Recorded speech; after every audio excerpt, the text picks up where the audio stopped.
so much for having me. I'm very humbled to be the voice of our work. Vladan couldn't make it, but this is what you got, like me. So ShareLab, ShareLab, it's a very informal. Okay, sorry. So ShareLab, it's a very informal group of people. There are a lot of basically a lot of creators, lawyers, and forensics combined. And then I don't know. It started I think now 5 years ago. Our main question was always to try to understand what is behind the screens, how the internet looks like behind those interfaces, and how to understand the materiality or the complexities behind that. So we use a lot of visualizations because this is what I do for a living. And then our first research, I will go really fast for these beginnings, but introducing the big works that happened later. So our first research was to map out the internet service providers in Serbia, and then to see the infrastructure behind them. So the data centers and how all the computers got together, and this is basically one of those. So when you get the visualization of those structures, you also get the points where they are vulnerable, where the filtering and when the sensor, where you can actually gather most of the data or store the data. So yeah, and we did also researches of how our government is interfering on the collected data of the citizens using different providers. But the question, it goes who else also? Sorry, back. So who else also have access to our data?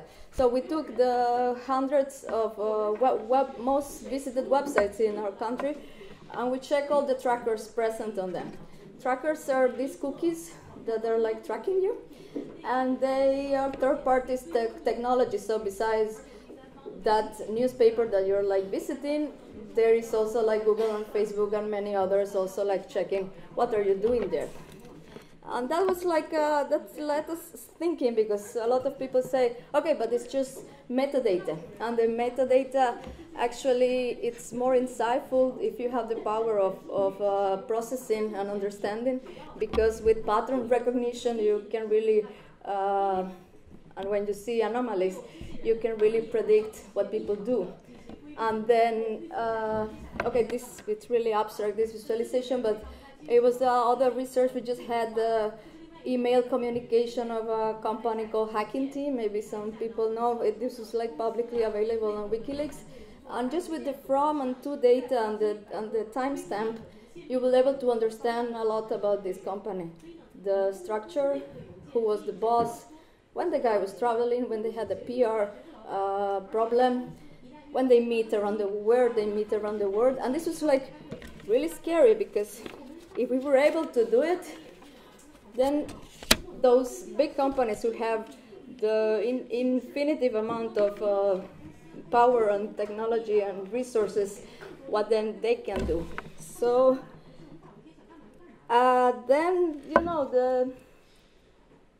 we get into Facebook, because Facebook, it's probably the biggest example of surveillance capitalism in our part of the world. Facebook, as it has been said by the professor in the morning, because it's the same happened here and there. So they have this immense amount of users, and then they transform in profit. And how that happened? 2 years ago, the buzzword was algorithmic transparency. And we were trying to answer, okay, how we can achieve algorithmic transparency? Which are the questions that we need to ask? Or how is it technically possible? And then, you have on one side all of those interactions and content that happen every day. And on the other side, a lot of numbers, blah, blah. So, and then on the other side, you have this immense amount of value of a country that you didn't choose, that is cross-border, and you are not able to regulate. So this is not your money. Where is my money? So, and then we heard about this immaterial labor as a concept, and how we are these digital workers, and how we are creating actually value for them. And then we try to understand this company. Okay, but who are they?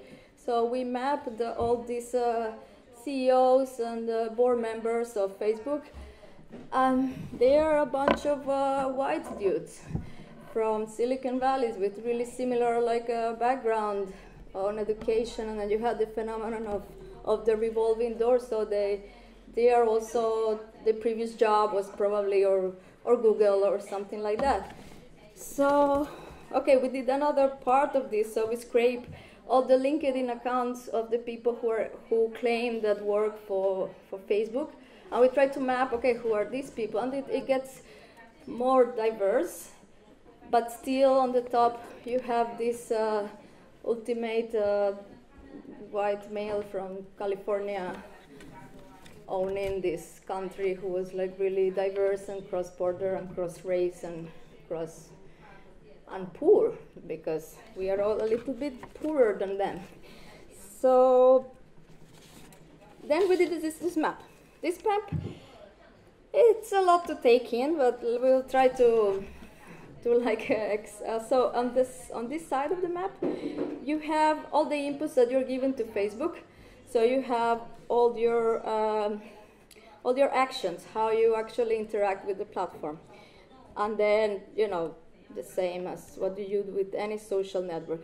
And then you have this profile information, but they really don't care much about this, because you usually lie or you're not completely truthful on the public to do what you say about yourself. So this is almost irrelevant for them. And the other thing is this digital footprints, what you are sure giving away while using your devices, and location, and what you actually do.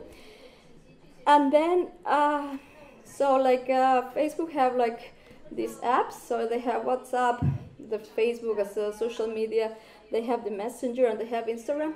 And when you install all of those on your phone, you're giving away a lot of permissions. You're giving away almost all the content that you have on your phone. And that's a lot. You remember the trackers that we talked before? So even if you are not using Facebook, or you don't have any account, they still can kind of find you in a way.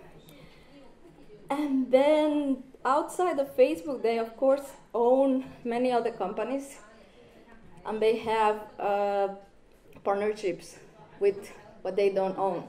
So they basically are able to collect immense amount of data, and they can cross-reference, and they can really analyze that. So they are selling us in different ways. They're selling us on each profile. It's a little bit more expensive than the other one. If you're making a Facebook campaign for, I don't know, United States, it costs way more money than if you're making for Serbia, because Serbs don't have money and they probably will not buy things online. So the difference with this new way of selling to advertisers, it's before the media, you were able to block, okay, this magazine, I'm selling it to my advertisers because this is these people who are going to read this magazine, but now you can go to the nano, to the precise individual, and that's why you can modify this message until the sale. But, we really map all of it. But this really didn't answer our main questions. How you achieve algorithm and transparency. So we get into reading patents. They are publicly available patents, and then they give us a lot of insights.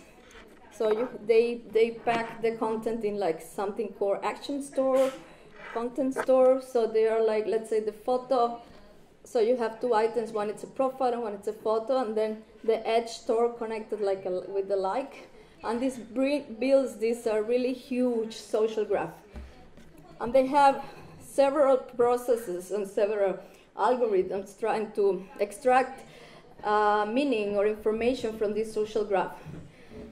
At the same time, they have several processes and several algorithms trying to put our profile in the front of advertisers. So we really believe it's impossible to answer that question. I think we are not equipped as a citizen to do it, and I think also they don't understand how the thing works completely. So, I mean, you can read this in the internet, but let's move on. So the next, we did another big research, because now the buzzword is, let me try to open it because it didn't want to open before. Maybe it will not like to do it now. Sorry. Yeah. Sorry. So the next research that happened, it's also like a really big map on okay, it did have open, coming. So this map, it's about Amazon Echo. Now the new buzzword is artificial intelligence. And then on artificial intelligence, actually the role of us as a user, or on this type of application, artificial intelligence as a user, like change a little bit, because you're not creating a lot of content. You are actually like taking care of this object and like training this artificial network constantly. This thing that you buy and have on your home, it's not the brains of Alexa, it's not there. You just have the fingertip of this massive like machinery.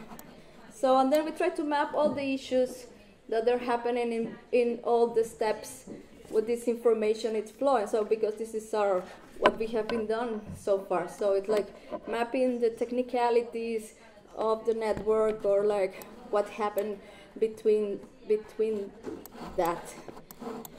So, and then we got to the point of these neural networks and how you actually train a neural network. Who is training the neural networks? So who is able to train the networks are those who owns the data. And who owns the data? Those guys that we heard before, like Facebook, Google, Microsoft, people who have been collecting data for a very long time. And then, just a second, see where I was. Had something smart here written. Yeah. So for example, like language dominated are going to be always English, because it's the most record and the most understandable archives. For doing this kind of training, you need to have a very understandable amount of data that is correctly labeled and stuff. So those smaller language and those smaller countries or smaller cultures are going to be left behind. The dominant cultures are going just to be more dominant, and this is going just to bring the gap, like make it bigger, like whatever. So we had, but this is not the end of this map. This map, it's really large, and this center is just the life of this object. The life is really short because it came entitled with a planned obsolescence. What happened? How this object it's actually birthed? How it came to be, or how it's and then like and also like how it dies. Like everything starts with the earth, because all of those components are made of prime materials. And then you have, like nowadays on an iPhone, you have 3/4 of this element, when like, I don't know, last century we just use few of them. You have the issues around the extraction of rare earth metals that China is like leading, because the ecological impact, it's really high and nobody wants to do it. You have, I don't know, coltan from Congo, that it came with a lot of inequalities as well. So we wanted to illustrate the process of this really crazy like supply chain, that it's how we produce things nowadays. And you have this global craziness happening. There is also like a fun fact, like to bring all the components to Shenzhen to make an iPhone, you need to go to the moon and back 2 times. I think that's not so normal. So we did these triangles and quoting using the theory of our friends Marx. This is the subject and object of economy. So you have one raw material with labor, then it makes the next element that it's part of the next triangle on the production. And all of this happened with the exploitation of labor. And this exploitation of labor, it goes from, it really, okay. So this exploitation of labor, it goes from this, it increments this inequality in the world. Like you have these miners, and you have Jeff Bezos, like with a few millions. This thing is so fancy. Like, so, and then you have Jeff Bezos in the top as the ultimate millionaire of how much money he do per day. So we tend to ignore these processes, and we tend to really enjoy the new gadgets and the new this technology that is coming. And I really think this needs to start to be the equation. And the end, I would like to like the race of an AI. It's an acceleration of dominance of whom who have power versus those who doesn't. And I'm done.